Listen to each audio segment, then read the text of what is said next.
If there was ever a moment for a great overreaction Monday show, the Eagles getting curb stomped, smoked, whooped. I don't know, throw any other adjective in there you would like. This would be the Monday to overreact. The Eagles are falling. The Eagles lose and the season is over. We're here to talk about it. Then I'm here to talk you off the ledge. Trending in the AM, taking your thoughts and opinions on this Eagles loss. We start live with your comments in 30 seconds.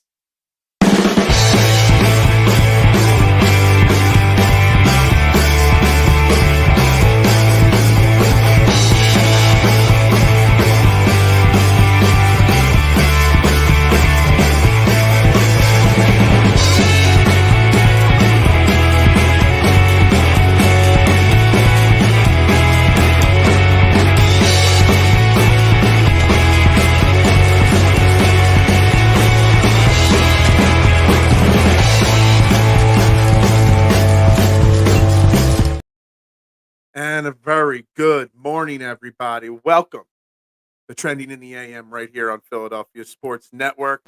We're live, and you know the drill. Even though the Eagles lost, please hit that like button, that share button, that subscribe button, that follow button. Just hit any and all buttons you can. Take your frustrations out on those like buttons. Yes, the Eagles lost last night, 42-19 to the Eagles, and it's a good morning.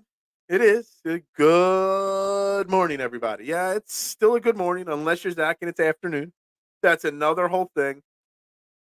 Guys, the Eagles got destroyed yesterday. There is no way around it. And we're here to talk about it. We're here to vent. We're here to discuss the problems, what happened, why. But we are not here to jump off a ledge, guys. Eagles Nation, they're hurting. You're all hurting. I'm hurting. I know. But we are still the best damn team in the NFL right now. We just got our ass whooped. A culmination of so many things went wrong yesterday. And the 49ers had this game circled on their schedule for so long. I'm glad they won the Super Bowl yesterday. But to us, it was just another game. To us, it should have just been another game. Eagles looked exhausted most of the game, especially in the second half. Kyle, 3 games in 13 days, facing the Dolphins, the Cowboys, the Chiefs, the Bills, and then the Niners. No excuses. But you know what? There's no way, no football team that would have ever gone through that run without losing 1 or 2 games. And it doesn't get any better because it's Dallas sucks week. But they were exhausted yesterday. I said it as one of my big things, 92, 97, whatever it was, plays last week against Buffalo. And then you got to come in here and face the 49ers. There was bound to be a little exhaustion. Of course, I knew my brother would pipe in here. He never watches except for 49ers. Big Niners win. Yeah, you won the Super Bowl last night. We know it. We know it. Oh, my goodness gracious. If we get touchdowns in those first 2 drives, where we got field goals, it's a different game. That is definitely one of the many talking points we have to discuss. You know, the offense's slow start. They actually moved the ball those first 2 drives. And then they came away with just 3 points each drive. Not ideal at all. Not even remotely ideal to come away with that. Changes the outcome of so much. The sack that Jalen Hurts took on the one drive at the end of it there to force a field goal. Not good execution in the red zone. That was a problem early in the season. Then we kind of fixed that. And now this week we were back to struggling to score touchdowns in the red zone. Yeah, it's definitely something we have to discuss. Gammon, what is up, my man? We will let the power rankings determine who is the best. Yeah, exactly. Yeah, I bet you those ESPN power rankings that had the Eagles 7th are not even going to have the Eagles in the top 10 after that. Let me tell you something. A little precursor to Wednesday when I release my power rankings, I guarantee I still have the Eagles as the number 1 team in my power rankings. That's not homerish. That's a 10-2 team. The best record in the NFL. Don't worry, we can still sneak in the wild card. Oh my God. I know. I know. I think there's a little sarcasm in Judd's voice this morning. But there are a lot of Eagles fans jumping off a cliff last night. Trust me on that. We're going to be like 15th in the power rankings. Absolutely. Without a doubt. We know that's what's coming. It is. I was thinking 15th. Yeah. Yeah, exactly. Yeah, where will the Eagles fall in the ESPN? The Eagles will be the 33rd team in the NFL. They're not even gonna make it into the power rankings. They're gonna be regulated to like the G League or something like that based off of ESPN. Mitchie Pooh. Good job on the post game show last night on EOP.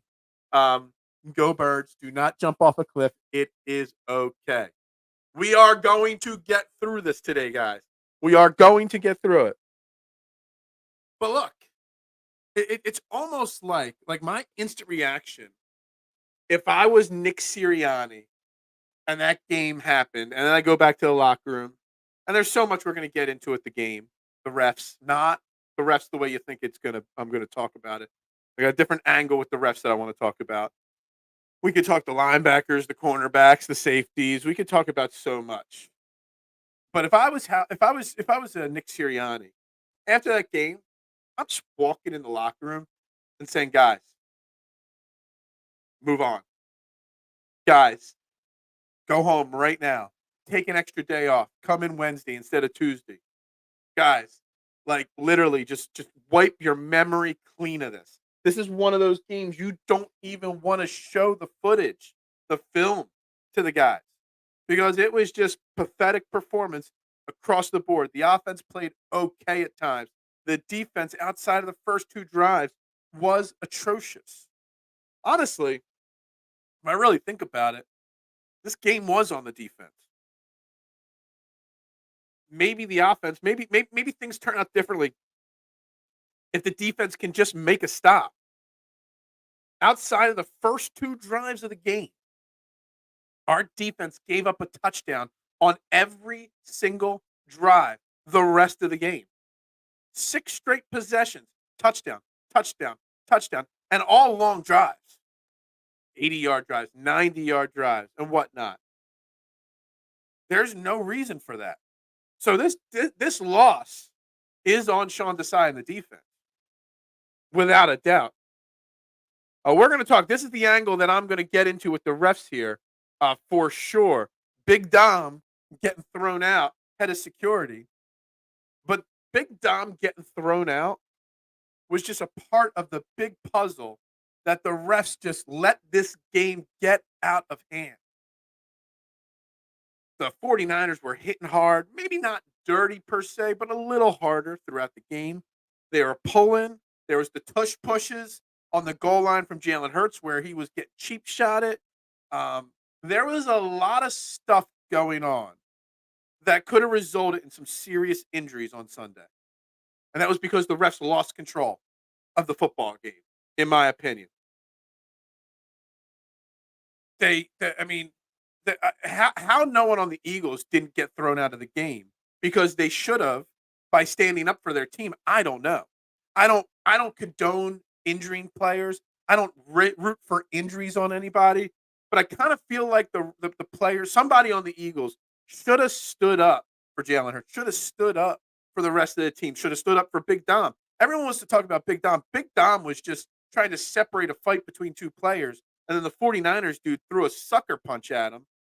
Big Dom's got an Italian chin of steel. Took a punch straight to the chin, no problem. That whole situation, I don't want to get into blaming the refs because there were some shoddy calls on their part. Whatever, it happens. I say all the time, I don't blame the refs. I don't use that as an excuse. I look within. And within, I see our defense gave up 6 straight touchdown drives. But the refs did not have a good game. Let's sweep Dallas, and I'll forget about yesterday. Yeah, Dave, we're going to get into Dallas. It is Dallas Sucks Week. We're going to spend plenty of time this week talking about Dallas. But right now, I'm not thinking about Dallas. I'm thinking about yesterday. Flush every toilet in the locker room and move on. Ty, that's exactly my mentality right now. Like, I feel like that's what Nick Sirianni needs to be saying to this crew. Just forget about it. Move on. Let's forget. Forgive and forget. Like let's just not think of it. Because what good is going to come out of looking at how bad it was just so bad defensively yesterday. Nothing good can come out of rewatching it and rethinking about it, in my opinion. Oh, 100% defense needs to get better. The defense act was just. I mean, hold on a second. Let me pull the specific graphic up here on the screen. I mean, I know if you're watching post game live yesterday, you saw this.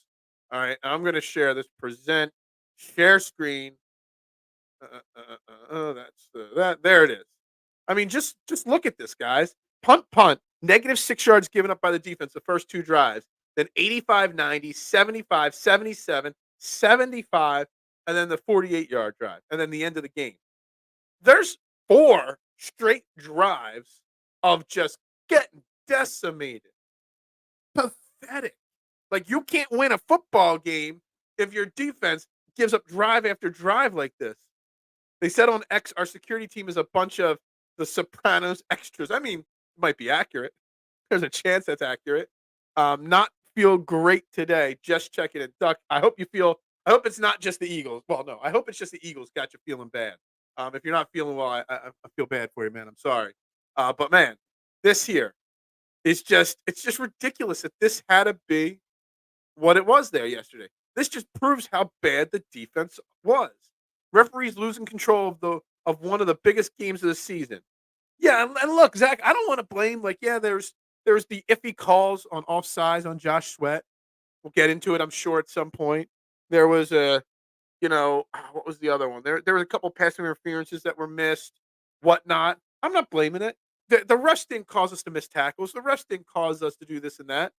But there was some really like there was this one play, and I'm going to take this shared screen up off the screen here real quick. Hold on, wrong button there. Let's remove that. Let's put my pretty face back up on the screen here. Um, there was one of the big touchdowns that Reed Blankenship got held on, and it wasn't called. And you know what? Whatever. One of the Deebo Samuel touchdowns, he got held on.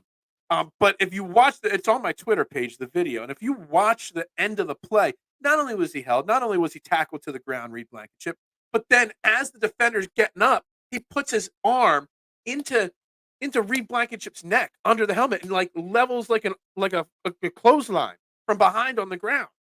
Like that's losing control of the game. That's the 49ers getting a little rougher because this game meant so much to them. It was just another game to us, but it meant so much to them. They put a little extra into it. It could have hurt Reed Blankenship there. 49ers Eagles meet in the playoffs, and it'll be Bounty Bowl 2.0.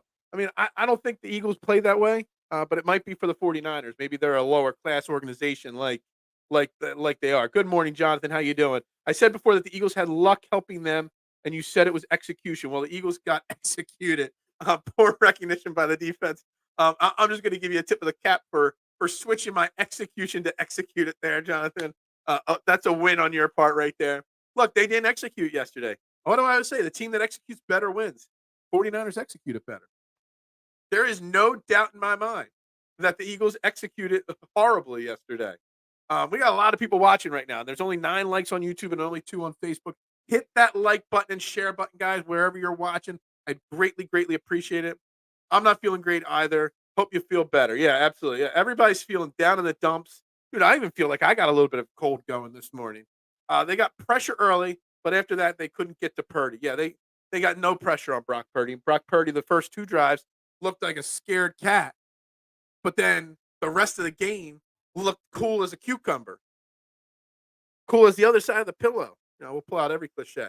Um, you don't get after Brock Purdy. If you get after Brock Purdy like they did the first 2 drives, guess what? He looks bad. That's the key to stopping the 49ers.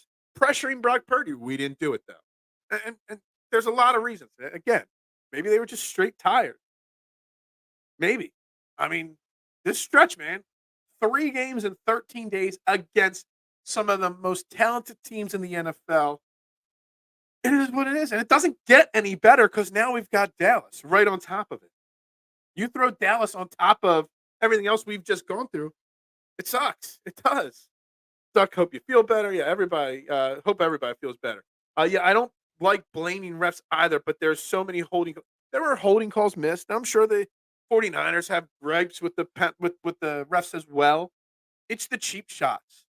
It's the lowering the boom on DeAndre Swift late in the game. He shouldn't have been in the game. That's on on Nick Sirianni. But on the flip side, the game's over. You don't need to try to hit as hard as possible. Devontae Smith took a big hit, or was it Quez Watkins late in the game that was unnecessary? The tush push, man, grabbing at his face mask, his horse collar, his head, his ankle, like literally doing whatever they can to try to hurt people. Unfortunate the way it played out yesterday. Did you see how long Purdy held onto the ball compared to Hurts? Well, it's funny. He had all the time in the world, but Jalen Hurts had all the time in the world yesterday as well. You know what's funny is everybody complains that Jalen Hurts used to hold on to the ball too long. Now, yesterday he holds on to the ball long, and everybody's complaining that he didn't get rid of it quick enough. There's a fine line there. There really is. I hope that's. I'm glad. I'm sort of glad it's not the Eagles got you feeling down, but also feel bad for you. There's a nasty one going around. It seems like it. Seems like it. Why can't it no be the 49ers offense was that good instead of Eagles D being that bad? I'm not taking anything away from the 49ers offense. They executed. They did great. They played well yesterday. We stunk. They did not. It's pretty simple. I think it's both ends of the equation. If the 49ers offense wasn't good yesterday, we wouldn't be complaining. Win sports is tough. Eagles might have to play that way. The Niners were doing every extra little thing to get extra shots in and being dirty. Eagles looked soft and got stomped. In reality, it was a busted play after busted play.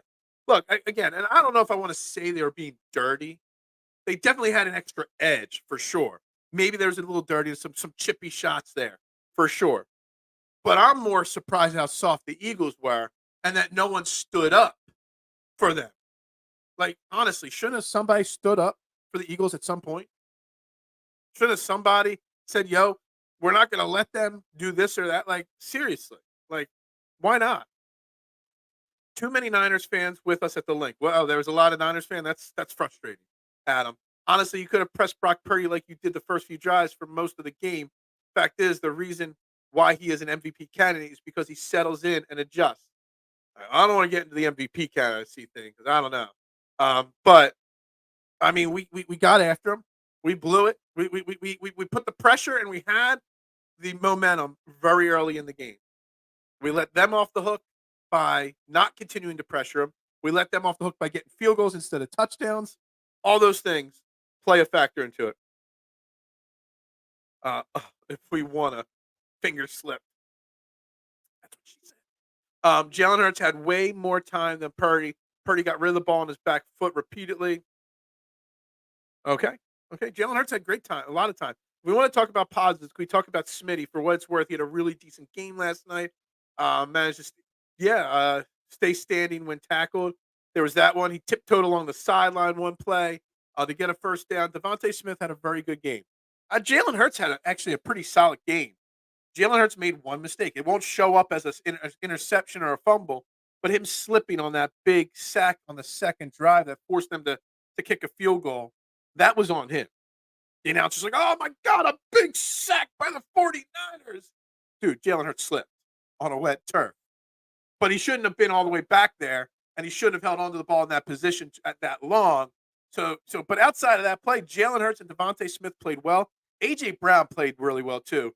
A.J. Brown took some monster hits yesterday. He kept getting up and kept on ticking. So there's plenty of positives to take away. The offensive line protected Jalen Hurts. We criticized the pass blocking of this offensive line all week. And going up against Chase Young, Nick Bosa, and the rest of that crew, I was concerned. The offensive line played well. It was the defense that kind of screwed everything right there. Listen, as a Niners fan, they did play a little chippy and dirty, and I am not a fan of that. I want a clean, good game. I just want to be able to say the better team won. And I don't think any of those chippy, dirty plays resulted in, if they didn't play chippy like that, maybe it doesn't change the outcome. But it just left a bad taste in my mouth. And now not only are we exhausted and tired, we got to worry about bangs and bruises as we head into Dallas week.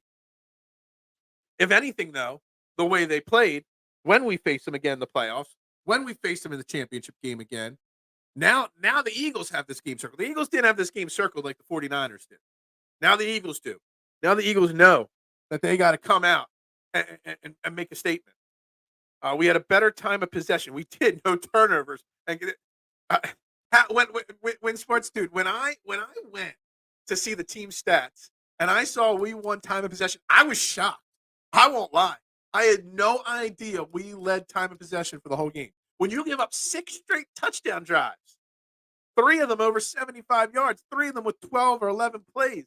How we won time of possession, I have no idea. That was one of the most shocking stats from yesterday. Just goes to show sometimes those cliche stats don't mean anything. Time of possession, turnover, battle, all that kind of stuff. Sometimes they're a little overrated, those stats, because obviously you can win or lose still. To allow the Niners to talk trash, punk Jalen, Smitty, and pop Swift in the chest, and stand by and basically did nothing is cowardly to me. A Draymond Green moment should have happened. Yeah, Jonathan, So, again, I don't want somebody on the Eagles going up and punching somebody in the face and getting suspended. That's not what I want. But they could have similar type of hits. And who is that person? Who is that Draymond Green type on the Eagles? Who is the one that's going to stand up? I mean, Jalen Carter or do you want one of your guys standing up and then getting suspended for standing up? Like, I don't know. We're already depleted as it is as a team. We're already exhausted and weak. Do we want somebody on our team taking that risk? I don't know. But something had to give. Something had to change. Something had to happen. If A.J. Brown was targeted more, he could have put up 170. Well, I don't know how much more you want him targeted. He was targeted 13 times. He had 8 catches for 114 yards. He had 13 of the 46 or 47. I can't read. 48 snaps, 13 of them went him, 11 Devontae Smith. There's not many more times that we could have targeted him. He played. He's a man amongst boys when he's out there on the football field. There's no doubt in my mind A.J. Brown is one of the top 5 wide receivers in football. No doubt in my mind. We moved the ball when we called slants and quick passes. We didn't move the ball when we had long developing routes. Look, I'm going to give some credit to the 49ers secondary. Our secondary had an atrocious game yesterday, tackling-wise and covering-wise. Their secondary, every time Jalen Hurts had 7 seconds dropped back, there was never anybody open. That's solid defense from the 49ers. Very solid defense from the 49ers. Leonard is going to Dallas after yesterday. Or Howie Roseman knows how important to get Shaq Leonard it is, and he's going to find a way to afford him and bring him here. Now Shaq Leonard knows he's got some leverage if he wants to play in Philadelphia. A.J. Brown tried. Yeah, he tried real hard. A.J. Brown, look, there are plenty of guys that I can give, a tip of the cap to on the Eagles offense. Lane Johnson holding Bosa and everybody in check for the most of the game. How many times was Jalen Hurts sacked yesterday? 3 times. One of them was when he fell down, so he was only sacked twice for real. Yesterday, Kinlaw had 2, and I don't even know who that David. Yeah, Lane Johnson played really, really well yesterday. The whole offensive line did. Now, they didn't stay committed to the running game. Maybe after one of those touchdowns, if they would have gotten some blocking lanes open and committed to the run, I know we were down big, so some of these numbers are skewed, but 48 passes to 18 rushes, some of them being Jalen Hurts scrambles and Marcus Mariota scrambles, because, yeah, Marcus Mariota was out there. DeAndre Swift had 6 rushes yesterday for 13 yards. He touched the ball 8 times yesterday because he caught 2 short passes. That's not enough. Kenny Gainwell, I'm not a Kenny Gainwell fan. He had 2 rushes yesterday. 2.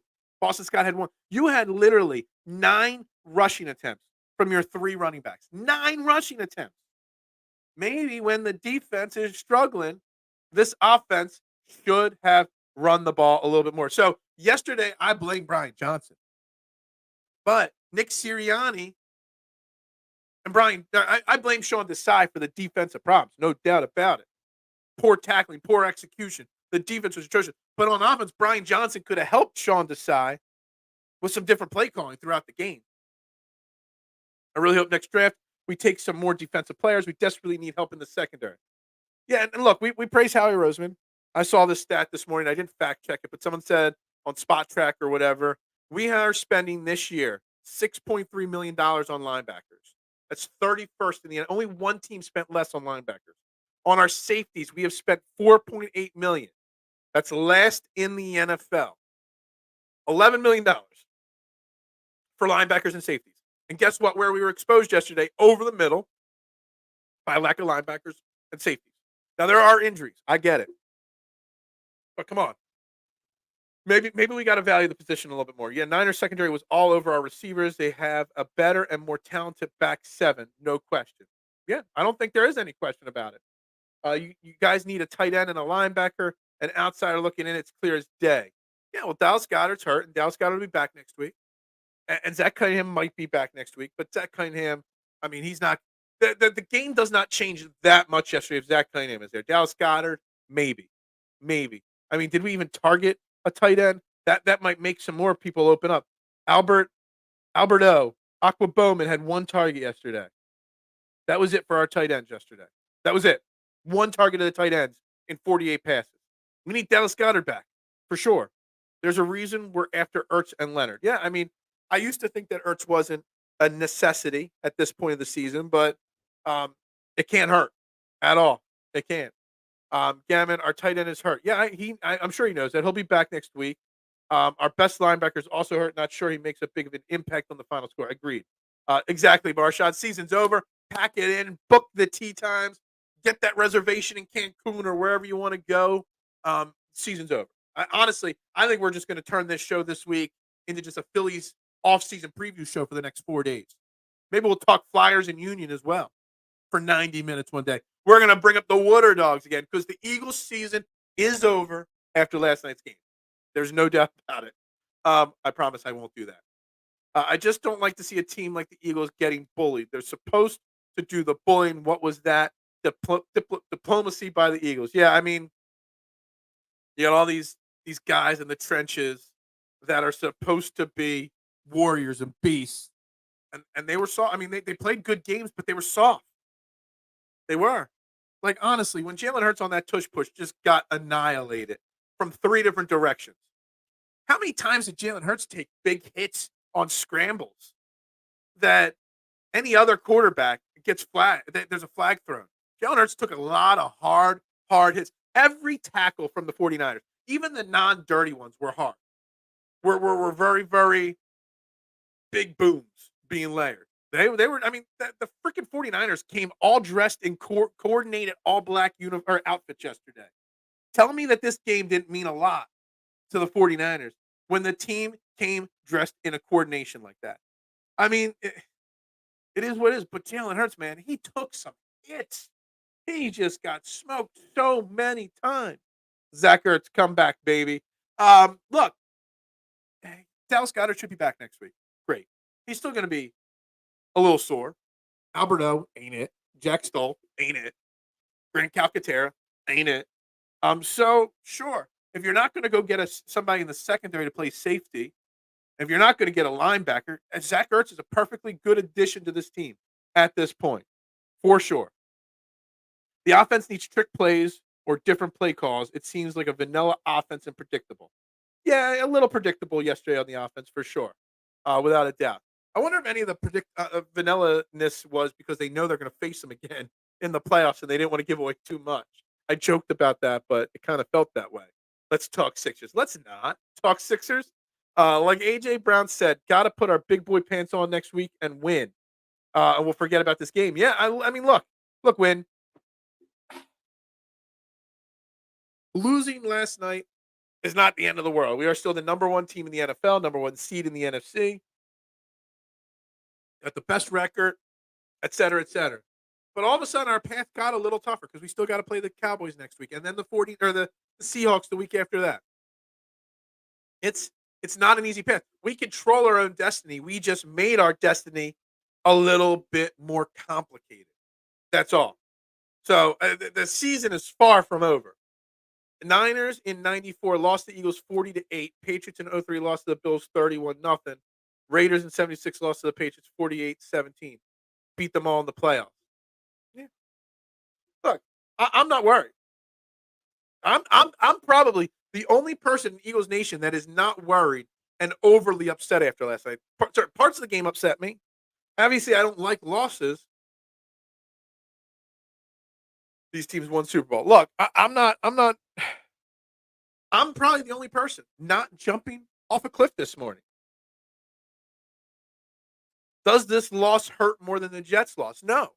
The Jets loss hurts way more. Way more. Why? Because we should have beat the Jets. The Jets stink. Like literally stink. Zach Wilson was awful, and we got lost. This was the third game in 13 days that we played Dallas, Kansas City, and Buffalo in the 3 games before, plus the Dolphins game. This game, this loss is not. I mean, it sucks. It's frustrating because we beat ourselves with a lot of bad play, but the Jets loss was just unacceptable. If you guys lose to the Cowboys next game, may as well not tune in the national media until the playoffs. If we lose to Dallas next week, my personality might even be a little different on this show next week. Right now, it's just our second loss. Right now, it's just the end of a real well, the back end of a very tough schedule stretch. There's a lot of things that are keeping me positive on the inside right now. But we go out and lose to Dallas next week and then go on a 2-game losing streak, then I'm a little concerned. Look, even if we lose to Dallas next week, hell, even if we lose to Dallas next week and Seattle the week after that, that would be a 3-game losing streak. Don't think Jalen Hurts is capable of losing 3 games in a row, but just say. Then we got the Giants, Cardinals, Giants. All right. So even if we lose, so we're 10-2. Even if we lose the next 2 games, get to 10-4, we're still going to finish the season 13-4. That means Dallas still has to win a lot more games to take over us. San Francisco can't lose more than one more game. I don't know what 49ers schedule looks like. I'm not worried about it. But my tone will change drastically if we lose next week. But this is this week. That's next week. We'll worry about next week. Saints beat the brakes off the Bucks in 2 regular season games. Tom Brady led the Bucks to a win in the playoffs in New Orleans. If we were looking for moral victories, I don't need a moral victory. I know what the problem is. I know what the problems were. I am not concerned. Eagles Nation, relax. We got curb stomped, our asses whooped. But you know what? It's just one game. One game in a very long season. Howie Roseman has to begin to value other positions other than the trenches, draft the linebackers high, and start with Jeremiah. I saw a lot of Jeremiah Trotter Jr.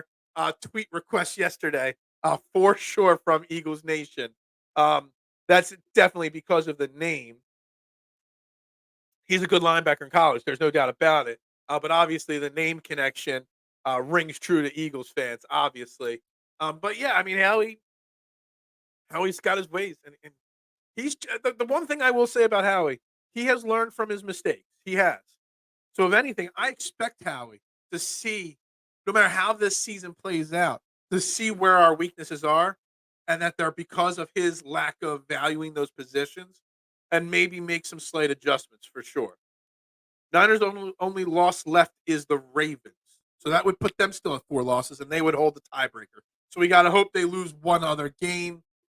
That'd be tough. So that means we can't lose Dallas and Seattle if we want to really think about that going forward.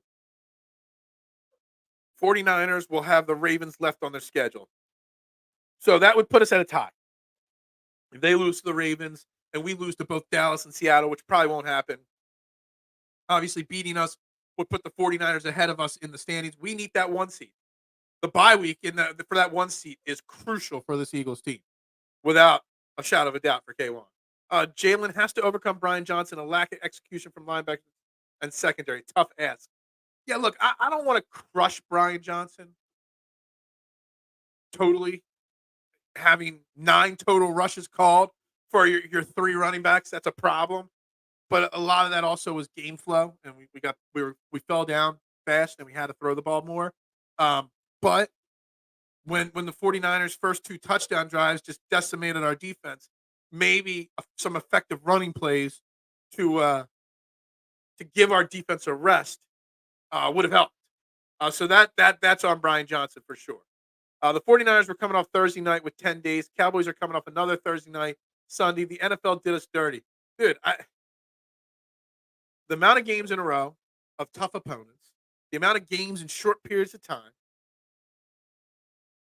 it did us, and our opponents getting the extra rest almost. And hell, even when we came off the bye, our opponent was coming off the bye as well. We came off the bye on the road against a team that was coming off the bye at home. So everything on this schedule has lined up against us, and we're still 10-2. So let's just relax. Let's realize there's work to do this week for the Eagles to be better for Dallas, but let's not overreact and jump off a cliff. Nick Sirianni oversees the play calling and schemes. I have to believe he does. Brian Johnson calls the plays, but it's Sirianni's game plan. So whenever I said this last week, Jonathan, whenever we criticize Brian Johnson, we also have to criticize Nick Sirianni because it is partially him. How do I chaotic ghost white rerun? What's up? Thanks for tuning in and hit that like button. Niners had 10 days off, and the Eagles D played like 90 snaps. Yeah, it was a massively tough task. And again, I don't want to make excuses. You're professional athletes. You got to show up when the time calls. But I mean, clear as day. You get 10 days off. We're playing our third game in 13 days, and our defense is exhausted. You saw it from the get-go. By the third drive, the Eagles' defense was gassed. They had played 6 snaps of defense, got to the third drive, they were straight gassed. The missed tackles have been a problem. Oh, man, there are so many missed tackles, so many bad angles at the ball carrier, so much lack of push on the defensive line. It was just straight bad. And again, no excuses, but making excuses. Niners schedule: Seattle, Cards, Ravens, Washington, Rams. Rams played good this week. Rams are still fighting for a playoff spot. Ravens are tough. Cards, yeah, they stink. And the Seahawks are a good, solid, tough team. There's one more loss on there, maybe 2. Maybe they find a way to lose 2 games, and it helps us out. We just went over that. Yes, absolutely. Our cornerbacks are overpaid. They have paid 15% of the salary cap. It made 0 impact. Well, I'm not going to fact check you, Mister. That's pretty crazy if that stat's correct, that they're taking up 15% of our salary cap. What's the salary cap? Like $250 million, and $11 million of it's going to safeties, but 15% of it's going to cornerbacks. That's a problem. We might have jumped the gun on those 2 cornerbacks. We very well might have. So it is what it is. But what's the alternative? What was the alternative to the secondary? Bringing those 2 guys back, or instead of drafting Jalen Carter, drafting one of those wide receiver or cornerbacks like was Christian Gonzalez, and what was the other dude's name? They were the other options. So the only way we would have gotten better at cornerback is if we would have drafted somebody over Jalen Carter. And let's be honest, I love Jalen Carter. We need Bobby Boucher at linebacker. Yeah, we need something. We need Jeremiah Trotter Sr. We need the Axeman. We need somebody. We need somebody to step up. Like Nicholas Morrow, he's a nice story, but I wrote this down. This is something really funny. Where is it?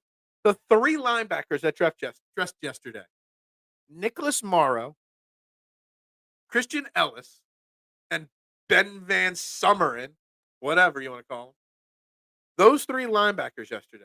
Think about it. And Summeren didn't play it. Did he even play at all? He's not listed on the snap count whatsoever. Maybe he played special teams. Think about this. The 3 linebackers that were dressed yesterday, just dressed period yesterday, all 3 of them were cut before the regular season and all had to be brought back to the practice squad and then the active roster. We had 3 cut guys as our only dressed linebackers. Just let that sink in for a second. And yeah, Zach Cunningham, he's hurt. I get it. But Zach Cunningham's a good linebacker. He's not a great linebacker. Just think about that with our linebackers. All 3 that were dressed were cut before the season started. I think that's a little bit of a questionable decision. I think that's a little bit of undervaluing a position. No doubt about it, honestly, in my opinion. Brian Branch might have helped the secondary instead of Nolan Smith. It wasn't Brian Branch taking like 2 or 3 picks before Nolan Smith. I know he went to the Lions and he's had a really good rookie season. Nolan Smith played, I think, his biggest snap count of the year yesterday. He had a whole 11 snaps yesterday. Nolan Smith is basically non-existent usage wise, and even when he is used, not much success comes out of it. Um, Maybe, but that doesn't help the. We're talking cornerbacks and safety. There's difference there. The cornerbacks are overpaid. They won't tackle. The safeties are a weak position that's very thin. Reed Blankenship, if he's not making a big hit or big interception, he's missing tackles and taking bad routes. So there's a little bit of Brian Branch went in the second round. I thought he went like 2 picks before. He must have gone a few picks after. My bad. I thought he went the first, but I get what you're saying. Brian Branch would have helped immediately. Watch Shaq sign with the Cowboys, seeing that he can't save this linebacker core. Yeah, because everybody's going to say the Cowboys are better because we got smoked yesterday, basically. But they better do something. They better hope Zach Cunningham. If they don't get Shaq Leonard, they better hope that Zach Cunningham is back next week. And look, Shaq Leonard's not this. There's a reason why Shaq Leonard was cut. Shaq Leonard is not an all-pro linebacker anymore. He's not the elite of the elite anymore. If he was, he'd be playing right now. But he's better than Ben Van Sumeren and Christian Ellis, and maybe better than Nicholas Morrow. Linebackers and scheme killed us. Niners are the perfect disaster for our team's weaknesses. They have Deebo, McCaffrey, Kittle, and Ayuk. The middle of the field where they attack. And I was half right, Win Sports, yesterday or last week. I kept saying McCaffrey and Kittle were going to kill us because of over the middle. Don't worry about Deebo and Ayuk on the outside. Well, Deebo killed us on the inside because he was catching the ball over the middle and then running right down the center of our defense. I was wrong on that. I said, don't worry about Deebo. But Deebo killed us yesterday. But mainly killed us because of missed tackles and bad scheme. Sucks. It sucks. It's so frustrating. It is. I'm upset the Eagles went from the 1 seed to the 1 seed. Devin, I mean, this is a winning comment right here because this is so true. If you listen to social media, if you listen to the national narrative today, the Eagles stink. But guess what? Not only are they the number 1 seed, if you had the playoffs based off of the whole NFL, we're still the number 1 record in the NFL. The Chiefs lost yesterday. Just think about it this way. The Chiefs just lost to the Green Bay Packers last night. I mean, let's be honest. This has been a very mediocre NFL season of teams. But yet the Eagles are still 10-2. They got a tough stretch ahead of them, no doubt about it. They have weaknesses. Every NFL team has weaknesses. The 49ers have weaknesses. They just played a great game yesterday. Chaotic Ghost, but the Cowboys got smoked worse by the Niners. They did. And the Cowboys lost to the Arizona Cardinals. Let's not forget about the Cardinals loss, okay? Everybody forgets about the Cardinals loss that the Cowboys had. Look, the Eagles still are the best team in the league in a very mediocre league. We have work to do. I have faith in my team that they're going to get the work done. Cowboys are truly being disrespected. Only 2.5-point favorites is crazy. Should be favored by 21. So the Cowboys are favored by 2.5 next week? I don't even know. I haven't even looked. I'm not surprised that the Cowboys are 2.5-point favorites. Just like the Jets game, this was a necessary loss. Absolutely agree. Sometimes you got to get smacked in the face to wake up. The Eagles got smacked in the face figuratively and literally a lot yesterday. But again, when do you want the Eagles to face this adversity? In the playoffs? Or do you want them to face it now in week 13 when they have time to adjust and figure it out? And that's what they're going to do. That's not a damn good football team. They got exposed. But they're a damn good football team. I don't know where Mad Chatter is today in the conversation because he always calls the 49ers frauds. I think we proved last night the 49ers aren't frauds. Does Desai have enough football smarts to make the adjustments against the Niners? Maybe he will have the personnel if Leonard signs. Look, Sean Desai gets all the credit. And Brian Johnson gets all the hate in this city. But Sean Desai coached a bad game yesterday. He just did. Yes, missing pieces. Yes, weaknesses on this team. But Sean Desai deserves plenty of blame for yesterday's loss. No doubt in my mind of that. Adam saying Cowboys are 3.5-point favorites right now. I mean, I'd probably take the Eagles in the points in that case. Probably. Means I'd be getting plus money on the money line again. I just lost my pen. Guess we're moving on to a pencil. Um, the 49ers won their Super Bowl last night. Good for them, but we ain't done yet. Nick, exactly. This is no secret that the 49ers had this game circled on their calendars. It's no secret that the 49ers came dressed in matching outfits to the game, to the stadium. It's no secret that they cared a little bit more than this game really truly meant. Because what did it mean? It was a regular season game from two teams that are going to make the playoffs. Yes, there's playoff positioning, seeding at stake to an extent, but you know what? They it meant more. We weren't as fired up, and it showed. Slay 12 million, Bradbury 4 million, Avante Max 5 million. Dean Cunningham Morrow 2.5 combined. Yeah, well, we knew that on the. So I said that already, Mister. I thought Bradbury was making more. Maybe he's got a low salary this year and a high salary next year on that contract. But then he signed like a 3-year, $28 million. I don't know. But anyway, somebody already said that a big percentage of our salary cap is going to. So you got 9, 12, so 21 million between your three cornerbacks, one who's not even playing, 21 million, and you got 11 million combined. Think of it this way, Mister. 6.3 total on linebackers, 4.8 on 11 million spent on linebackers and safeties completely, but 21 million on three cornerbacks that are either not good enough or aren't even playing. And we've talked about it before. Avonte Maddox is very injury prone, yet he gets never criticized for it. Don't worry, he'll be better when he comes back. So, lot there in that comment there. We either man up or we'll truly find out what this team needs for next year. We were surviving for so long. We still went and beat the Chiefs, Dolphins, Cowboys, and Bills. A lot said we wouldn't. Exactly. Look, honestly, I pulled it up last week. In my notes here, I do one season prediction, one record prediction. I had the Eagles at 10-2 at this point. I had them losing to the Jets and the Bills.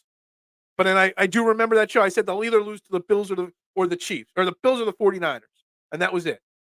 I had one other loss, but I had them losing to the Bills, beating the 49ers, and losing to the Cowboys. But let's hope that doesn't come true. This is a tough schedule. Last year, the excuse was we were only good because our schedule was so easy. This year, everyone's saying we're not a good team, but no one's bringing up the fact that this was a juggernaut of a stretch. 3 games in 13 days, 2 straight games against teams that have 10 days of rest, coming off the bye against another team coming off the bye. This was not done in our favor. Armand, what's up? I think we already peaked and it's downhill from here. That is a very negative attitude to take. And I get it. I get the frustration you and all of Eagles Nation's feeling this morning. I do. I'm here to tell you, relax. It's okay. It's okay. We will get through this together. What's up, Mr. Crosby? Niners have had a lot of window dressing and pre-snap motion for confusion. Although the Eagles lost and the Niners whooped their butts, I'm not worried. Purdy didn't impress me. Lots of yak. There was a lot of yak yesterday. I mean, I don't want to take anything away from Brock Purdy. Brock Purdy played good. Once he got protection, he was fine. But those first 2 drives show if you pressure Brock Purdy, you can rattle him. You can get him to roll out. He's not as good. He needs to sit in a clean pocket and find that open guy. Get better pressure on him, and the story might have changed. But maybe if our defensive line wasn't so gassed to start the game, it would have been a different story. So, and they do run a lot of pre-snap motion for sure. Hurts looked really, really bad. Jalen Hurts was actually one of the bright spots. Jalen Hurts played really good yesterday, in my opinion. He was not the problem yesterday. The problem was defense yesterday, without a doubt. It was a defensive issue yesterday, just so you know. Man, we better not be wild card team. We need home field advantage. We do need the home field advantage, but more importantly, we need that first round bye. We need to be the 1 seed. With the now only one team getting the bye week, we need that bye week because our team's going to be gassed by the end of the season. We need that bye so people get time to just rest up. We need it. We need it real bad. Brian Johnson also has gone away from what the offense was good at, like RPOs. It wasn't the best game plan. 9 rushes for your running backs. That's not good enough. Once you saw Jalen Hurts drop back and stand in the backfield for 7, 8, 9 seconds multiple times because the offensive line was doing great at pass protection, but nobody could get open because of the secondary. Maybe Brian Johnson should have made an adjustment and started calling some run plays. Maybe. Maybe that would have helped a little bit. It probably would have. You know, Glad it's not the NCAA football. They would be out of the play. Yeah, Steve, spot on with this. Yeah, Florida State undefeated, not in the college playoffs. Georgia loses the last game of the year, not in the playoffs. Even though Florida State and Georgia are probably the two of the 3 or 4 best teams in college football, they're not playing.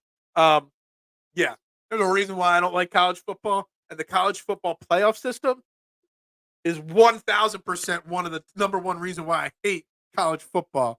You play great all season, you lose. Florida State's one thing, undefeated, champion of the ACC, Power Five conference, not in the playoffs. That's a tough pill to swallow. But the reason why I hate college football is you go 11-0 and dominate, and then you win you lose your 12th game to Alabama 27-24. Alabama's in with one loss, but Georgia's out. I hate it. I hate it. I hate it. Reddick put fear in Purdy. Reddick did put fear in Purdy early in the game. The whole defensive line, I don't even remember because it was so long ago. The whole offensive line put a lot of fear. Defensive line put fear in Purdy those first 2 drives. But then all of a sudden they stopped. Whether it was they were gassed, whether the 49ers adjusted their pass protection schemes, something. They made an adjustment after the first 2 drives. Combine that with us being gassed. Combine that with long drives, being gassed even more. There was so much that went wrong in those follow-up drives. Again, I put the screenshot up here. We gave up a combined -6 yards the first 2 drives. Then we gave up 11 plays, 85 yards, touchdown. 10 plays, 90 yards, touchdown. 7 plays, 75 yards, touchdown. 5 plays, 77 yards, touchdown. 12 plays, 75 yards, touchdown. 2 plays, 48 yards, touchdown. 6 straight touchdown drives, 3 of which with over 10 plays. 1, 2, 3, 4, 5 of the 6 over 75 yards. They made adjustments. We did not make the adjustments. There's blame to go around everywhere. The secondary, the linebackers, the coaches, the preparedness. There's so much blame that can go around. I heard James Bradbury talking in the locker room after the game, and he was asked about some of the mistakes in the secondary, and he brought up all of the where was it? The comment or up here, all the pre-snap window dressing and confusion. To bring that comment from Justin back up, James Bradbury said after the game, he talked about communication issues in the secondary. Well, that's frustrating to me. When I heard that quote, I didn't hear that quote last night. I heard it this morning. It got me thinking, why is there communication issues? You and Darius Slay have been playing together for 2 years now. Reed Blankenship's been around a long time. Yeah, you got some issues with bouncing pieces in the slot. But we're talking about week 13 here. There shouldn't be communication issues in week 13. To me, all that window dressing, all that pre-snap motion, it's something the Eagles have been beat by for years and years and years. This Eagles organization has never, multiple eras, has never believed in doing it themselves. They've done a little bit more this year, but not much. But the fact that they were confused so frequently on it tells me that there was some preparedness issues. And I remember saying it before the season started. One of my big keys to this season was communication. New coordinators, new player with new coordinators in charge of these players. We saw communication issues in the preseason. I said, we can't let this carry over to the regular season. But yet, we're still in week 13 having communication issues. That is not a good thing to have. It's not. We can't let Dallas win next week. Eagles got to get hungry and angry, take it out on Dallas. Well, if you can't get hungry and angry for the Dallas Cowboys, then you don't belong on the Philadelphia Eagles. Plain and simple. If you can't get fired up for a Dallas Cowboys game, then just get you out of town. Exactly. I think we're on the same page here. Week 13, we should already be having chemistry by now. Yeah, we shouldn't have chemistry and communication issues week 13, even though it's a team that has a lot of, as Justin said, window dressing on a lot of pre-snaps. You know, I always go back to the Rams in 20, what year was it? I forget what year it was. I was down in the Outer Banks for the game. It was, and we got beat. It was like 2020 or something like that. Early in the season, we played the Rams, and they were all this motion and stuff like that. It was early in my podcasting career, and I said on a post game show I did, I'm like, look, like they didn't do anything fancy. The Eagles just fell for all the this here and that. It's like a magic trick, you know. Magicians, they do all this dipsy do over here, but really, if you just look at their other hand, it's pretty clear as day what they're doing. That's all the 49ers did. Oh, look at this fancy stuff here, but we're just going to run a pretty basic play. But chemistry, communication was off. What's up? I can't see sometimes these names. Vallis. It's one bad loss, not the end of the world. However, my concern is more on our coaches, and I think this is a very fair comment and point. And I think I might be leaning the same way. Communication issues, lack of adjustments, the game plan as a whole. I put this loss more on the coaches than the players. I mean, the players play bad, obviously. I put this on the coaches, especially Sean Desai. I'm blaming more Sean Desai than Brian Johnson. Although Brian Johnson could have helped Sean Desai with more running plays and more long developing drives, he could have, but he didn't. Eagles focused on stopping McCaffrey and left Deebo and Kittle wide open. Our cornerbacks didn't want to tackle in the open field. Josh Sweat got manhandled by Trent Williams. All accurate statements. And I'm surprised no one's blamed or brought up the two Josh Sweat offside calls. And again, I don't like to blame the refs. It's not an excuse. Like, yeah, the refs were not good yesterday. That's not why we lost. They did not miss the tackles. They did not, execute poorly. But the two Josh Sweat offsides frustrate the hell out of me. Why? The first one. Yeah, there was an eventual replay that showed he wasn't offsides, but that's beside the point. The first offsides, the flag was not thrown until after the play was over, which means you're waiting to let it play out, which means, like you throw the flag as soon as you see it. That gives the offense a chance to have a free play. But you waited. That's problem one. The second offsides of Josh Sweat. Nobody on the line. None of the line judges threw the flag. It came at the end of the play from the deep secondary umpire ref. The back judges are who threw the flag on the offside. How is somebody 5, 10, 15 yards down the field throwing an offsides flag? And that stands. Like, there's no way they could tell. The line judges didn't see it, but the guy down the field saw it. That was a problem to me. So I'm not blaming the refs for the game, but some of their decision making and some of their choices they made was definitely concerning. How did Marcus look at his few snaps? Yeah, Marcus Mariota era. Finally, how many years ago did Chip Kelly try to draft him? Like 10 years ago? The Marcus Mariota era finally began. It wasn't much. There's no way to judge Marcus Mariota. He was thrown in a bad situation, in a bad spot, down. And he was out there for like 5, 6 snaps. So I don't even think you can't even judge it. They need to sit down and get it worked out with communication. Adam, spot on, they do. How do you do that, though? How do you, going into week 14 against the Cowboys, how do you work out a communication issue at this point? Real quick, we're going to take a quick pause in the break here. You are watching Trending in the AM right here on Philadelphia Sports Network. There's over 30 people watching right now. There's only 5 likes on YouTube and only 14 on YouTube, 5 on Facebook. Please hit that like button for me. It means a lot to me. It helps the algorithm, helps this show grow. Hit the share button, the subscribe button, any other button you can. Help support this show by sharing it out and hitting those buttons. Help me continue to grow this morning show. I feel like this is the best morning show in Philly. Your opinions actually matter. No one else is caring about your opinions as much. I'm not out there throwing hot takes. I'm out there just talking with you. So likes, shares, all that stuff means a great deal to me. I greatly appreciate it. And tell a friend. When you're at Wawa today, tell a friend. Right back to the comments. We handled the Miami motion well, but they didn't have McCaffrey. And I think they were missing one of their running backs too, weren't they? I don't remember which one was Mozart or the other one out. I don't remember. But Miami's flawed. They're all flawed. Nick Sirianni need to be concerned at this point. We need to be concerned about Nick Sirianni, or he needs to be concerned about his team. Clear that up before we address it, because I'll have a different response depending on what you say there.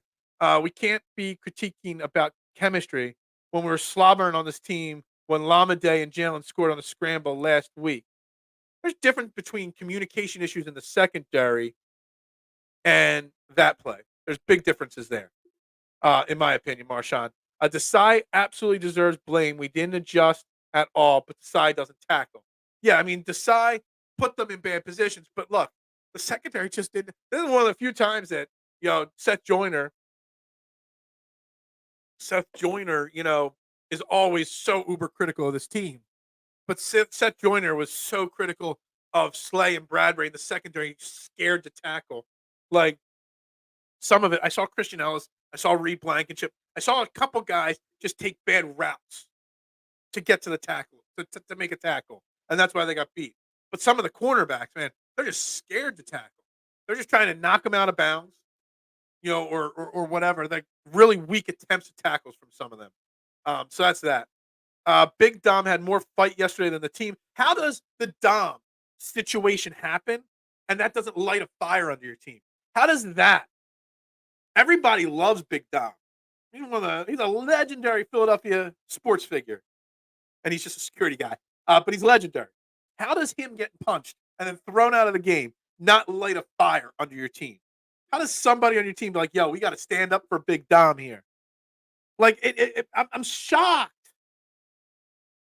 I'm shocked. But yeah, Deebo shut it up early. Deebo, I said we got to be worried about Christian McCaffrey and George Kittle, and Deebo was the one that beat us. It is what it is. What is up, K1? You're a little late to the show, but it's okay. We still love you, for sure. K1 came in for the heart. Yeah, he can't stay for the show, but he came in for the reset, of course. Anyway, let's see. We got a $1 million. Dollar soup. $1 million soup. I get on the coaching a lot, but this one was a lack of physicality. They missed tackles, not shedding off blocks, giving them too much open space. These are all 1,000% accurate statements here. $1 million soup. I need some soup now. I want to taste this $1 million soup.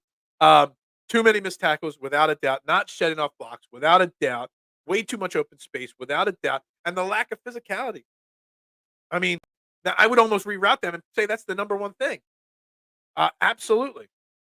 The Eagles need a reset. Again, I said it to open the show. If I'm Nick Sirianni, I'm like, yo, guys, take an extra day. Forget about this. Come in Wednesday ready to work, and let's get ready for Dallas. That's my message to the team. Short and simple. Look inside yourself, take an extra day, come in ready to work, and let's beat Dallas. We beat Dallas. We're not worried about this game. Like, literally, all they have to do is go out and beat Dallas next week, and we don't care about this for you. The 49ers fans think they won the Super Bowl yesterday. Us, all we do is go out and beat Dallas. We still control our own destiny. That's it. Plain and simple. That's a quick reset. Desai gave up 50 points at home, and everyone blaming Brian Johnson. It wasn't 50. It was 42. Let's not exaggerate. He only gave up 42. But everybody blames Brian Johnson. Brian Johnson, I've said this, mister. You know that. I've said this a lot on this show. That Brian Johnson gets far too much criticism. Is Brian Johnson perfect? Absolutely not. But he gets far too much criticism for this team, a 10-2 team. The offense, I think, played pretty well yesterday. They just didn't have the ball enough. Both, honestly. Okay, so hold on. Let me go back up to his comment. Both. Nick Sirianni need to be concerned at this point. So he's saying both. We need to be concerned about Nick Sirianni as a head coach, but also Nick Sirianni needs to be concerned about his team. I'm going to disagree with you. I'm not ready to criticize Nick Sirianni. I mean, yeah, he coached and the team played bad. It all goes back on the coach. I'm not worried about Nick Sirianni overall, though. Not at all. Nick Sirianni's got a question the heart and toughness of his team. And maybe Wednesday when they come in for practice, maybe they question it. Maybe he pushes them a little harder. But that's it. I'm not questioning Nick Sirianni, the coach, whatsoever at this point. Tua doesn't move as well in the pocket either. They were missing a chain. I think we underestimated Purdy's ability to move. I definitely underestimated Purdy's ability to move for sure. And the screen game, honestly, if we don't miss tackles, might be a different game. We just don't miss a couple of the tackles. The basic box scores don't show missed tackles. If somebody wants to find a detailed stat on yesterday's game or some kind of analytic stat box score for the game, I'd love to know how many missed tackles we had. It definitely had to be more. I probably saw more missed tackles yesterday than I have all season long. Week 13, if we can't communicate and lack chemistry, then pack it up, pack it in, let it begin. Yeah, I mean, it's a problem. Did we really play 3 games in 13 days? We absolutely did play. You know what? It's so funny that Marshawn asked this question because I literally have now, since yesterday morning, double checked and used my fingers to count days as well about 6 times because every time I hear it, I don't believe it. But I've checked dates and I've counted with my fingers. We have literally played 3 games in 13 days against a team coming off the bye, against a team that had 10 days rest. I mean, yeah, 3 games in 13 days. Let that sink in. You think any fines will come from the sideline drama? Maybe. I hope they don't say Big Dom's not allowed on the sideline anymore, but yeah, I don't know. I think there should be some fines on some cheap shots that were made against Jalen Hurts and other players, but probably won't happen. Our O-line is middle of the pack band. Stop. Our offensive line's not middle of the pack. It's a little overrated, but it's not middle of the pack. It's still a top-tier offensive line. The offensive line was not the problem yesterday. Jalen Hurts had more time to throw than ever before. He had more time to throw yesterday than any 3 games combined. So I wouldn't blame the offensive line at all yesterday, Marshawn. Darius Slay and James Bradbury just saving their bodies so they can make the good and NFL money before they retire in a couple years. Let them walk. Look, I was complimenting James Bradbury and Darius Slay last week, bringing up how good they played last week against the Bills. I had their stats and everything, but man, they didn't play good yesterday. That's for sure. Not good at all yesterday from James Bradbury and Darius Slay. They obviously have to be massively, massively, massively better. There's no doubt about it. I'm trying to look at my notes here and see. I wrote this down. I don't even know why. Using other teams' logic, this loss does not count. Why did I write that down? I'm not even sure. I wrote that down, though, in my notes. I got another one here to tell you here about defense. We're going to get on to Sean Desai on the defense again. I got a couple comments I want to get to here. The boss. We got crushed. No excuses. We need to reevaluate our linebackers and secondary. I think this is actually a great question or comment to address something here. In the last 2 games, okay? Listen to this, guys. In the last 2 games, we have had 33 third downs as a defense. The opposing team has converted 23 of those third downs. And then out of the ones they didn't, converted 2 fourth downs. So 25 of the last 33 times our defense has faced a third down, the opponent has converted. 25 out of 33. That comes your linebackers, your safeties, your defensive coordinator, your defensive scheme, your front. How many times have I joked this year about our defense line not getting home, not wrapping up, leading the league in almost sacks? Well, the lack of execution on third down and a few times on fourth down, just think about that. 25 of the last 33 third downs have resulted in a first down. You cannot win football games when you keep your defense on the field that much and keep your offense off of it. You cannot win football games when your defense can't get off the field. Brian Johnson's the problem, not Sean Desai. Well, to me, those numbers are a Sean Desai problem. Those numbers tell me there is a problem with what Sean Desai and this defense is doing. 25 of the last 33 third downs have resulted in a first down. That is not good. Not at all. NFL wanted us to lose anyway, then talking about banning the tush push. Yeah, look, I saw it too. Before the game, there was a report that Roger Goodell is going to want to, eliminate the tush push as soon as possible, even before the season ends. The NFL has got their heads in the wrong places. They're worried about the wrong things. Their priorities are off. There's no doubt about it. Um, it's a problem. It is. But yet, on the tush push yesterday, the first of the two, when we scored the touchdown, and I love that it was like first and goal from like the 3-yard line. And like, you know what? We're just gonna go tush push till we score. But yes, that first tush push that did not get the touchdown, but got like 2 yards. Jalen Hurts was grabbed on the collarbone. He was hit in the head. His face mask was grabbed. They were doing everything. I'm sure there were some punches thrown under that pile. They need to reevaluate that. You don't have to ban a play. Evaluate how it's ref though. Jalen Hurts was taking 10-yard sacks on second down and throwing the ball away on third. I thought he made some stupid mistakes. Look, but here's the thing, Mister. We complain when he doesn't stay in the pocket long enough and he rolls out too quickly. Now, yesterday we're complaining he stayed in the pocket too long. It's a fine line of staying in the pocket too long and getting out of the pocket too quickly. There's a fine line there. He definitely that third down sack he took when he wasn't really a sack, it was like a trip or a slip or whatever he did that forced us to kick a field goal on that second drive. That can't happen. It was like 3rd and 6 or something like that, and you just can't do that. Scramble out, find a guy open. No doubt about it. Jalen Hurts was not perfect, but I am not criticizing Jalen Hurts after yesterday. He just proved his toughness again yesterday. Not. And some of his numbers are inflated because of the score. But still, I'm not criticizing. If anything, I'm criticizing Nick Sirianni putting him back in after he got evaluated for concussion. Without a doubt, I'm criticizing Nick Sirianni, not Jalen Hurts. It's going to be tough to cover. CeeDee Lamb got major adjustments. Look, Adam, CeeDee Lamb's going to be if Deebo Samuel beat us the way he did, CeeDee Lamb's going to have a field day. But the thing is, with the Dallas Cowboys, the 49ers have Christian McCaffrey, Deebo Samuel, Brandon Ayuk, and George Kittle. Dallas Cowboys got CeeDee Lamb. Jake Ferguson's okay, but he's nowhere near George Kittle. Tony Pollard's all right. He ain't no Christian McCaffrey. No running back is. I mean, he's clearly the best running back in football. And they don't have a second wide receiver opposite of CeeDee Lamb like Brandon Ayuk. So it's a different team.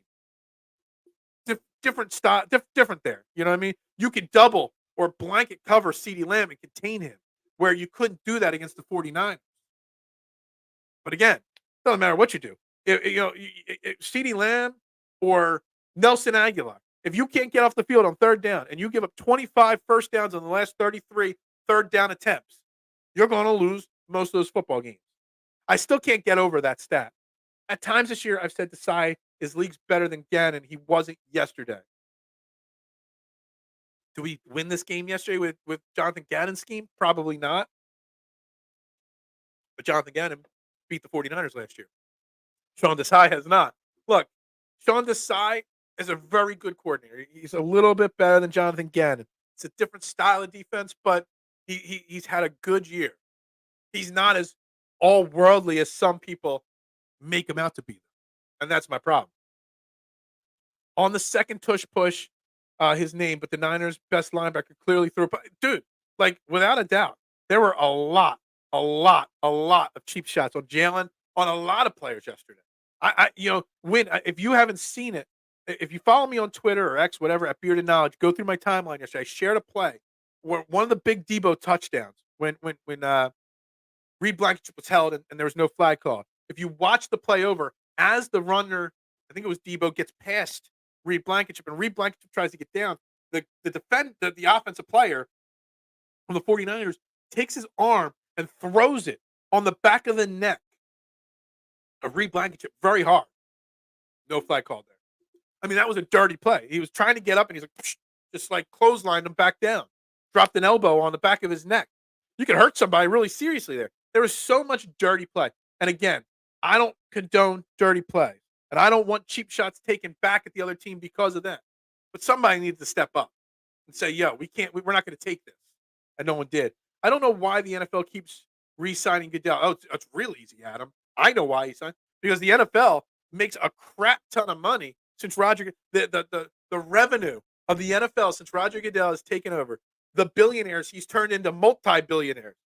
Dude, the owners love Roger Goodell because the game has grown exponentially under his tenure, massively. Roger Goodell, in a business sense, is a fantastic commissioner. Problem is, he sticks his nose into the day-to-day football operations too much. Let him continue to grow the game globally, financially, but let him not make so many decisions on suspensions and rule changes and stuff. Let football people do that. But otherwise, Roger Goodell makes the owners a lot of money, and that's why they keep resigning. The owners don't care if we don't like Roger Goodell, as long as they keep cashing paychecks. All right, we got a long comment here from Matt Mack. I got to read this. If they ban the tush push, they have to rewrite the whole rule saying you can push the runner from behind, which would upset the whole league. Jalen held the ball way too long to try and throw it. He should have ran it instead of holding it. As he did, our defense has to grow up. This is just one long big rant, and Matt, all fair things. It's a bunch of big headed boys out there that don't want to tackle, and this basically is if you needed to sum up what this show has been about, Matt Mack's comment here basically sums up the entirety of this show because it's so honest and so accurate. All these things are accurate. No coordinators winning that game yesterday. Nothing went the Eagles' way. It's a burn the tape. I said that. I definitely. Without Goodell, I likely wouldn't be an NFL fan. Yeah, I mean, Goodell has grown the game worldwide. So that's to Adam's point. The NFL, Roger Goodell is, as a business owner, I understand why Roger Goodell keeps his job. Because I wish Roger Goodell would run my pizza shop for me because I'd probably make a hell of a lot more money. I don't think I could afford his salary, but he'd make me a lot of money. And that's what Roger Goodell does. How did we play 3 games in 13 days? I don't know. It's still, again, and I'm sitting here thinking again and doing the math for the 100th time. Yes, we played 3 games in 13 days.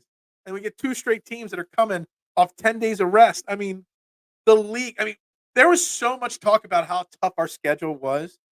And I knew it was tough. The teams were tough, but I had confidence in our team. But that's why when I make my record prediction, that's why when I look at the schedule, I look at who we're playing before, who we're playing after, the times of the games, the dates of the games. It's so much more when you look at a schedule before the season, just say, we're better than this team, we're not better than this team. We're better than this team and this team. All right, I got 12 and 5. All right, no. There's so much more deepness that you got to look. And that's why I had us losing a bunch of games late in the season because the schedule was tough, but also the amount of games and days played. If I find the notes, I've got notes on the schedule. It'd be too hard for me to dig through this and find every one of them. But I had notes written down. This team's got extra days rest. This team's got extra days rest. This team's coming off a bye. The schedule makers did us no favors. We're playing the Cowboys next, and they haven't played since 2022. Pretty much. It's okay. We end the year with 2 games with the Giants and the Cardinals. I already said that, K1. We can lose the next 2 more games and have a 3-game losing streak. We're still going to finish with 13 wins. Which still probably puts us at the number 1 seed. I don't think we lose 3 games in a row. I've said it before. Jalen and Nick are not going to ever let this team have that big of a losing streak. But if it did happen, we close the season with 3 wins. We're 13-4. We're the number 1 seed. We get the bye. Now, I want us to win the next 2 games, so maybe we can rest Jalen Hurts for week 17 or 18. But, the schedule has done us dirty now. But at the end of the year, it's going to do us favors. So when did the gauntlet start? Because right now I have them at 3-1. Yeah, that's the true gauntlet. We're 3-1. You can backdate it all the way to the Dolphins game, I guess. But yeah, we're 3-1 right now. We beat the Chiefs, Cowboys, and Bills, and we lost to the 49ers. I like to throw the Dolphins game in there too. I knew the Dolphins were going to be a damn good team this year. But yeah, we're 3-1 technically. The problem is that if you count the Dolphins game, then you got to count the second because it went Dolphins, then Commanders, then the gauntlet. The Commanders were still playing good at that point. Now the Commanders are pretty much packed it in. Pack it up, pack it in, let it begin. Jalen and Nick won't let this team lose back-to-back games. Maybe back-to-back games, but there will be no point in their tenure that we lose 3 games anymore. They just won't. So back-to-back, it could happen, but they're going to come out ready to play next week. It's the Cowboys. There's no doubt about it. So, it is. We're in the final 10 minutes of the show. Still got over 30 people watching the show. Still, only 19 likes on YouTube and 6 on Facebook. Please get your comments in, but please hit that like button, that follow button, that share button, that subscribe button, whatever button you can watch. Final 10 minutes. Please pump those likes up. Helps the algorithm out greatly. Helps me find repeat or replay viewers and stuff like that. And every morning we are here live, guys. If you're new to this show, every morning talking all things Philly, not just Eagles, but a lot of Eagles right now. The glass half full. We're absolutely the underdogs now. Yeah, I was against the underdogs in the disrespect, but now the team needs it. The team needs that edge this week. So yeah, I definitely am looking at glass half full. I am. I am. The Commanders were the gauntlet. They were. We beat them too. If we can't push the quarterback forward on the tush push, then 2 tacklers can't push the quarterback back. Honestly, this kind of makes a lot of sense. It really does. It makes a lot of sense, Mister. The way you phrase this right here, um, definitely makes a lot of sense. If the Niners conference to lose now, they dominate the Cowboys and us the closest. I don't think so. I don't think so. I think it's still the Eagles conference lose. They're still the best team in the conference. They still got the most wins. This is still the Eagles conference. It is. Now, talk to me next week if they lost to the Cowboys, but that's a different thing. What's up, Eric? Good morning. Just like the team and coaching staff, I let you down. Salute to the core 12. Yes, that's right. You let me down. It's okay. 500 super chat. Yeah, I wish. I always wish. Yo, Eric, just in from the blue tent myself. Everybody's a little late to the party yet. Oh, the core 12 is late to the party. But, I've had a lot of new, fresh faces comment today, or people that are only here occasionally. So shout out to all the newbies and the part-time people. The core 12's let me down today. Philly, you said Jalen and Nick won't let this team lose back-to-back games after the Jets game, and we played the Finns that week. No. I never said. Hold on. Like I said, they would never let this team lose back-to-back games in that situation. But I've been saying it since day one. Long losing streaks won't happen. So back-to-back, back-to-back, whatever. Look, pull film where I said they'll never lose back-to-back games. I always said they'll never have a long losing streak with this regime. That's all I'm saying. This team is too focused and dedicated and too easily moving on from their mistakes to lose multiple games in a row. But back-to-back games, I mean, it could happen. Let's just be honest. How he needs to call Shaq Leonard. No, mister. You're wrong. He needed to call Shaq Leonard at halftime and make sure he was in Philly on Monday. Don't call him today. He should have called him yesterday to make sure he was here. I'm just saying that's what everyone will say. Oh, okay. Gotcha. Oh, no. You're right. Everyone's going to say the Eagles are the fourth. They'll probably put the Lions ahead of the Eagles this week. The Eagles are probably the fourth or fifth best team in the Eastern Conference. Oh, there's a little basketball thought in the back of my head there. In the NFC, that's probably what they'll say. Yeah. Core 12 took that loss hard, but this is a Philly thing. That's right. The Core 12 did take the loss hard. Eagles Nation. I mean, I'm telling you. Look at some of my posts yesterday. I had a huge day on Twitter. Impression. I a couple tweets blow up. Couldn't keep up with all the notifications yesterday, and I really tried to. But man, Eagles Nation took it hard last night. They did. They really did. The newbies 12 are our B team. They are the team titans of the core 12. All right, gotcha. There's a lot of fresh faces. We'll just say that today.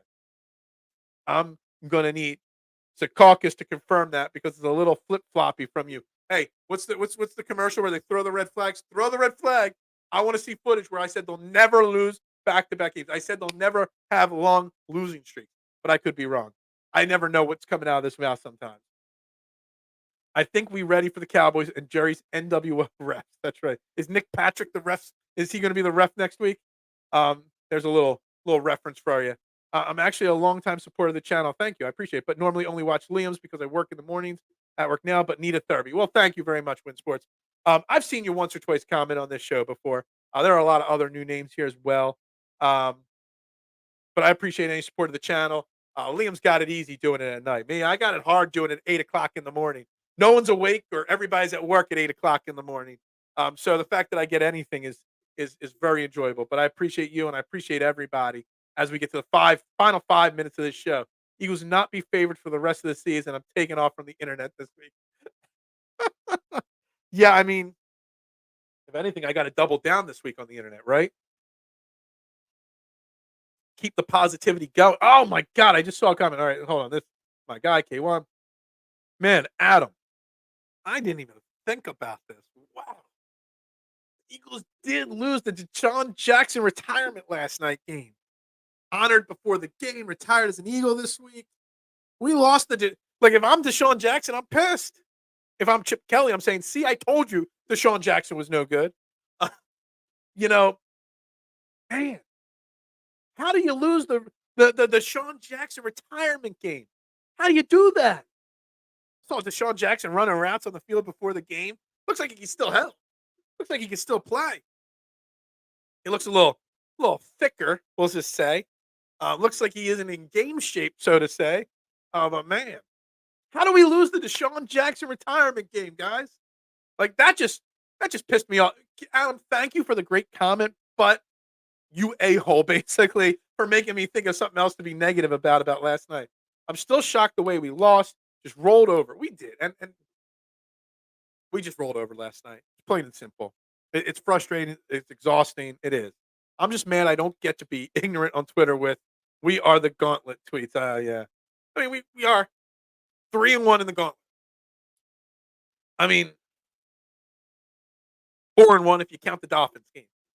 If anyone would have said before the season they were going to be 4-1 through this part of the Gauntlet, you would have been laughed at. So it is what it is. We let Deshaun Jackson down, fam. Shady gonna have to stand up to Ochoa and James Jones. Look, there better not be a. Has there been a LaShawn McCoy retirement game yet? I don't know, but we definitely lost. Like I am literally, um, yeah, I don't know. Oh man, I'm so upset. Yeah, I don't know what he's saying about the L word either. Um, whoa. Yeah, I don't know what the L word is. Um, you have to be a member of the chat 12. Oh, the Liam. He mentioned Liam. Yeah, Liam. Because you're on the breakfast show, as Liam likes to call it. I love it. We endured James Harden lack of conditioning, suit up. Oh man, coming in with some fire comments late in the show here as we get ready to wrap this up. Um, oh, damn. Guys, it's gonna take. I try to say we got to move on, but it's so hard to move on because of the way we lost this game. It really is. We beat the Pats on Brady Day. We beat the Bucks on Rodney Barber Day. I thought it was that's actually a really hilariously fun way to look at it. But we beat two legends on their retirement days, and on our guys' retirement day, we lost. Damn. Adam just ruined my morning by bringing up the Deshaun Jackson thing there. He really did. Sorry, Adam. You ruined it. The graphics tonight will be epic. There will be. Yeah, absolutely.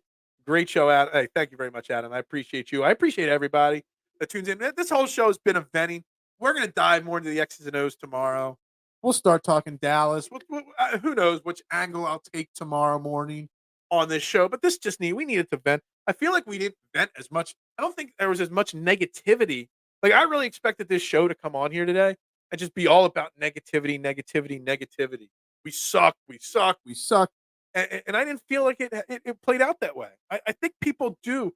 I think we're turning a corner as Eagles fans. I think people really, truly realize that we got our asses whooped, but we're still a damn good football team.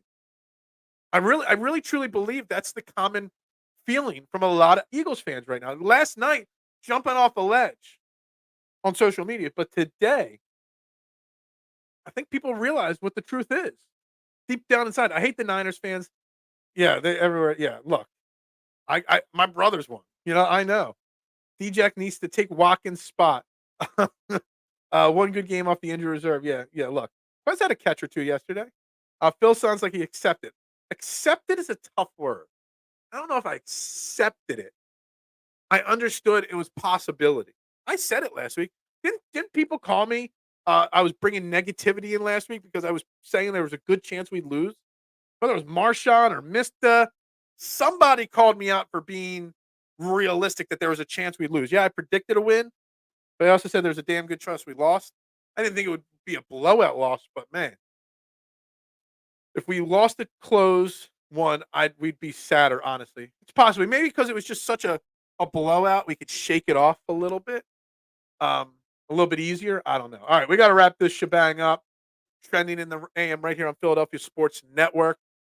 We're live every day, Monday through Friday, 8 a.m. We'll be back tomorrow. Make sure you hit that like button if you're watching. Even if you're watching on replay, 21 likes on YouTube, 8 on Facebook. Got to do better. Hit that like button, that share button, subscribe button, turn those notifications on. We'll be back tomorrow with more Eagles talk. Yeah, I'll go with acceptance for 1,000, Alex. All right, maybe I've accepted it. I don't know. I feel good. You think the coaches start making adjustments? I hope so. We better make some big adjustments next week. I'm in bargaining right now. Y'all got cooked. We got cooked. If you're a 49ers fan, you cooked us. It is what it is. That pep rally wasn't pepping last week, Philly. Yeah. Look, that prick Skippy is going to be so. Yeah. It's a good thing I've got to mute it and only see his stuff when other people send it to me. So yeah, go Birds. Look, that's the way we still got to end it. Go Birds. We still got to show our support to our Birds. Everybody have a great one. See 49ers. Yeah, yeah, they're coming out. They're gonna come out. Twitter, they were all over me yesterday. Everybody have a great day. We'll talk tomorrow. Trending in the AM right here on Philadelphia Sports Network. Yo, go Birds.